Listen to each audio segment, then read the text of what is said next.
Hello everybody, welcome to the session. World press freedom index ये एक ऐसा index है जो रिपोर्टर्स सैंस फ्रंटियर्स पब्लिश करता है। ये इंडेक्स ने अभी रिसेंटली अपनी रिपोर्ट पब्लिश की है और उस रिपोर्ट में बहुत ही एक अनफॉर्चुनेट खबर आ रही है कि हमारे देश में जो प्रेस फ्रीडम है वो 8 रैंक से स्लिप हो गई है। यानी कि पिछले साल हम 142 पे थे, अब हम 150 पे आ चुके हैं। और इसका सबसे बड़ा रीज़न है हमारे देश में मीडिया की पोलराइजेशन। अब मीडिया, आपको पता है यार कि हमारे देश का जो मीडिया है वो एक पर्टिकुलर पॉलिटिकल आइडियोलॉजी को ज़्यादा बायस्ड है as compare to other ideologies. और ये जो पॉलिटिकल बायसिंग हमारा मीडिया करता है, इसको इस पर्टिकुलर रिपोर्ट के अंदर हाईलाइट किया गया है कि because of this political biasing हम 142 से 150th रैंक पे पहुंच चुके हैं। ये भी इस रिपोर्ट ने हाईलाइट किया है कि ये जो मीडिया पोलराइजेशन है ना यार, ये सोशल पोलराइजेशन को भी लीड कर रहा है। कहने का मतलब है जो एग्जिस्टिंग सोशल डिविजन्स हैं हमारे देश में, उन एग्जिस्टिंग सोशल डिविजन्स को और फ्यूल दे रहा है और उस वजह से इंटरनल सिक्योरिटी और लॉ एंड ऑर्डर हमारे देश में काफ़ी कॉम्प्रोमाइज़ हो सकती है। इस मीडिया जो वर्ल्ड प्रेस फ्रीडम इंडेक्स है, इसमें जो रैंक 1 आया है ये नॉर्डिक कंट्रीज में नॉर्वे का आया है और आखिरी की जो देश हैं उसमें अफगानिस्तान और ये सारे मिडिल ईस्ट कंट्रीज शामिल हैं। तो हमें बहुत ज़्यादा ज़रूरी है कि हम अपनी मीडिया जो फ्रीडम है उसके ऊपर फोकस करें। हम मीडिया में जो बायसनेस है उसको ख़त्म करें और एक इंडिपेंडेंट मीडिया जिसको 4th पिलर ऑफ डेमोक्रेसी बोला जाता है उसको पब्लिश करें। Thank you everybody. Article 161 news में था।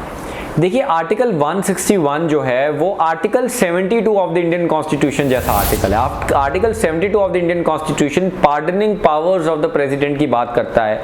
जब कोई भी इंसान प्रेसिडेंट ऑफ इंडिया के सामने मर्सी पिटीशन फाइल करता है, मर्सी पिटीशन का मतलब है कि आज हमारे देश में किसी को डेथ सेंटेंस जब दिया जाता है तो उसके पास लास्ट जो ऑप्शन होती है वो राष्ट्रपति होती है हमारे देश की, और राष्ट्रपति के ऊपर जाके वो अपनी मर्सी पिटीशन फाइल करता है। Similar to this article governor के सामने भी हम मर्सी पिटीशन फाइल कर सकते हैं और उसके लिए जो आर्टिकल है वो 161 आर्टिकल है। The difference between the president's mercy petition and governor's mercy petition is कि गवर्नर डेथ सेंटेंस के केस में पार्डन नहीं कर सकता, हाँ कम्यूट कर सकता है, रिस्पाइट कर सकता है, रिप्रीव कर सकता है और रिमिशन कर सकता है।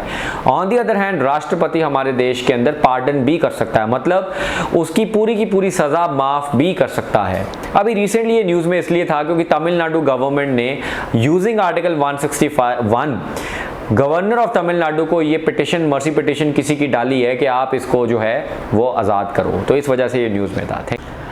थर्ड न्यूज़ आ रही है लोकपाल एक्ट से। देखिए, हमारे देश में लोकपाल को जो बनाया गया था वो लोकपाल एंड लोकयुक्ता एक्ट 2013 में क्रिएट किया गया था और ये एक्ट जो है उसके बेसिस के ऊपर लोकपाल आएगा। लोकपाल का काम क्या है? लोकपाल हमारे देश में सबसे इंपॉर्टेंट कंप्लेंट अथॉरिटी होगी कि अगर आपको किसी गवर्नमेंट एम्प्लॉई या फिर इवन मिनिस्टर्स के खिलाफ अगर कोई करप्शन कंप्लेंट करनी है तो आप लोकपाल में वो कंप्लेंट कर सकते हो और लोकपाल फिर उस कंप्लेंट को इन्वेस्टिगेट करवा के जो भी लोकपाल और लोकयुक्ता एक्ट के अंदर क्लॉजेस है उसके अंदर डील करेगा। अब ये लोकपाल का जो परमानेंट ऑफिस है ये बनाया जा रहा है वर्ल्ड ट्रेड सेंटर दिल्ली के अंदर और लोकपाल हमारे देश के अंदर जो अपॉइंटमेंट होगी, पहले तो आप ये समझो कि लोकपाल अकेला नहीं होगा, उसके साथ 7 और मेंबर्स होंगे, मतलब it's a multi member body, 8 members होंगे और ये जो 8 मेंबर्स होंगे इसमें से 50% मेंबर्स जो है वो जुडिशरी बैकग्राउंड के होंगे और 50% मेंबर्स जो है वो SC ST और OBC कैटेगरी के लिए रिजर्व किया गया है। ये जो 8 मेंबर्स होंगे इनकी सिलेक्शन के लिए एक सिलेक्शन कमेटी बनेगी और वो कमेटी के अंदर प्रधानमंत्री, लीडर ऑफ ऑपोजिशन और अदर मेंबर्स जो हैं वो प्रेजेंट होंगे। लोकपाल की जो जुरिस्डिक्शन होगी वो group A, group B, group C और ग्रुप D ऑफिसर्स को होगी, plus ministers and even prime minister भी जुरिस्डिक्शन में होंगे। लेकिन प्राइम मिनिस्टर के ऊपर एक छोटी सी क्लॉज ये है कि when it comes to external affairs या फिर कोई इंटरनल सिक्योरिटी मैटर्स तो उसके अंदर जो है प्रधानमंत्री को इन्वेस्टिगेट नहीं करेगा Lokpal. Lokpal chief vigilance commission मतलब CVC को यूज करेगा इन ऑर्डर टू इन्वेस्टिगेट और CBI को डायरेक्टली जो है वो यूज करेगा टू इन्वेस्टिगेट कि वेदर किसी ने ये करप्शन की है कि नहीं। ये थी बोफोर्स के बारे में ज़रूर सुना होगा। अगर आपने 1999 की कारगिल वॉर के बारे में सुना है तो आपको ये पता होगा कि उस कारगिल वॉर में जो हमें जीत हासिल हुई थी पाकिस्तान से वो बोफोर्स के बेसिस के ऊपर हुई थी और बोफोर एक आर्टिलरी गन है जो स्वीडन से हमने प्रोक्योर की थी।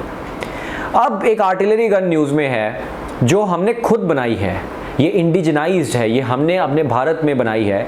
और बड़ा इंटरेस्टिंग है कि DRDO जो भारत की सबसे इंपॉर्टेंट रिसर्च ऑर्गेनाइजेशन है डेवलपमेंट में, उन्होंने ये गन बनाई है प्राइवेट सेक्टर के साथ मिलकर, और टाटा ग्रुप और भारत फॉर्ज इन दोनों ने मिलकर DRDO को सपोर्ट किया in making this gun.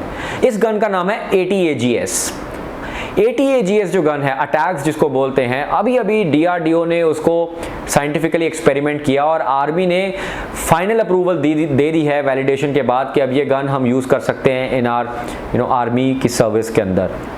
ATAGS 45 kilometre तक की रेंज रखती है, 45 किलोमीटर तक की रेंज रखती है, यानी कि एनिमी अगर 45 किलोमीटर दूर है तो उसको भी जाके डिस्ट्रॉय कर सकती है ATAGS गन। और ये बोला जाता है कि वर्ल्ड की सबसे एक्यूरेट गन है। तो ये एक बहुत ही प्राउड वाली फीलिंग है कि हमारे देश की DRDO और हमारे देश के प्राइवेट सेक्टर ने जॉइंट डेवलपमेंट करके वो गन बनाई है जो गन हम कभी बाहर से एक्वायर करते थे। तो ATAGS ज़रूर याद रखना है, न्यूज़ में था। तो आई होप आपको ये सारी 4 इंपॉर्टेंट न्यूज़ अच्छी लगी हों। हमने ATAGS के बारे में पढ़ा, हमने लोकपाल के बारे में पढ़ा, हमने आर्टिकल 161 के बारे में देखा, और लास्ट हमने ये एनालिसिस किया कि जो वर्ल्ड की प्रेस फ्रीडम इंडेक्स है उसमें हमारे देश का रैंक बुरा हाल होता जा रहा है। तो ये 4 इंपॉर्टेंट खबरें थी। अगर आपको अच्छी लगी हों तो चैनल को लाइक, शेयर और सब्सक्राइब ज़रूर करिएगा। Thank you everybody.